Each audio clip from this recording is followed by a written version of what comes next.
Hi everyone and welcome to Danka Praktik. A dollar saved is a dollar earned, as the saying goes.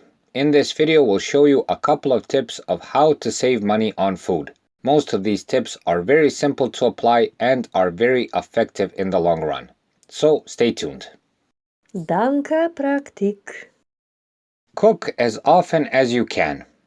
Without a doubt, the foundation of saving money on food is cooking on a regular basis.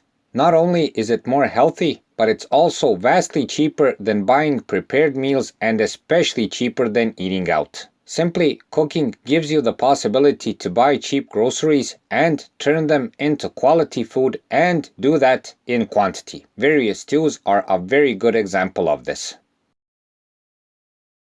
Do not throw food away. Whenever possible, do not throw leftover food away. The only exception would be, of course, if the food is spoiled. Oftentimes, leftovers are in perfect condition and putting them into the fridge gives you one or more extra meals. Saving one by one, you can increase the number of meals, for instance, for 30%, and do that all almost for free. Freeze groceries and food. Freezing is a very effective way of saving money on food. For instance, you see some good groceries on sale, you can buy them in bulk and freeze them for later. This goes double if you grow your own food and have a surplus, but more about this later in the video. Just make sure that when doing this, you choose groceries that can be frozen and have a longer expiry date. Make a meal plan. This may seem as a daunting task, but try and make a meal plan for the whole week, month, or even a couple of months. Meal plans will give you a very good idea of what groceries you'll need and how much of them you'll need. Besides this, you'll have a plan for what to cook, which is a big obstacle in many households. We've made a separate video specifically on this topic. Click on the link in the corner or on the link in the description to see it and perhaps avoid dilemmas and trouble around cooking. Make a budget for food. After the meal plan, make a food budget.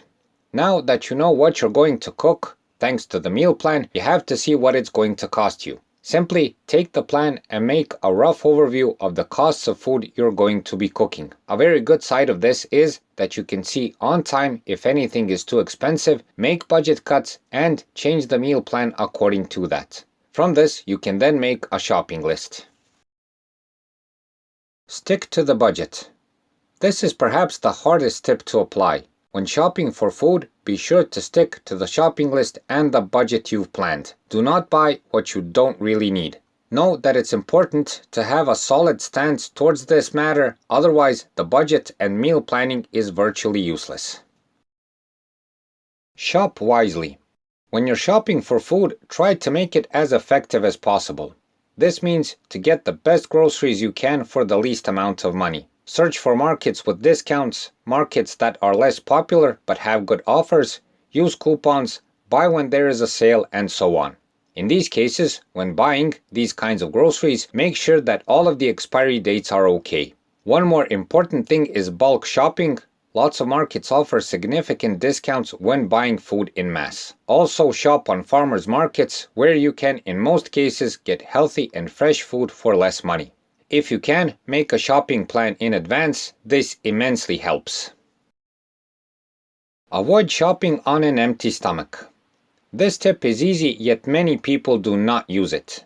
Before going shopping, have a good meal. Shopping on an empty stomach spells doom for the budget and meal plan, as you're bound to buy groceries that you do not actually need. These mainly include snacks, sweets, and other foods that you almost certainly would not buy if you had a full stomach. Grow your own food. Besides cooking, growing your own food is perhaps the best way to save money. You'd be surprised on how much you can grow on your own, even in smaller gardens or even flower pots. Whatever you grow, you don't have to buy.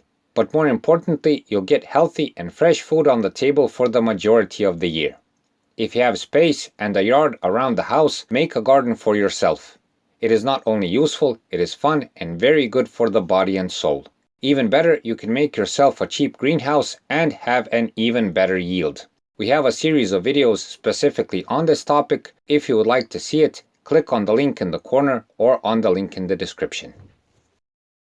Of all the tips on the list, we would especially recommend cooking as much as you can, preserving food properly, and some good planning. Yes, this is lots of work and effort, but it does pay off, not only through money, but through quality food also. Besides this, have some patience. Know that savings on food are a long-term game. But as you'll see, if you keep track, the savings will be surprising. So that's it for this time. We hope the video helps. Please like and subscribe, it's a huge help for what we're doing. Thanks for watching and thanks for your time.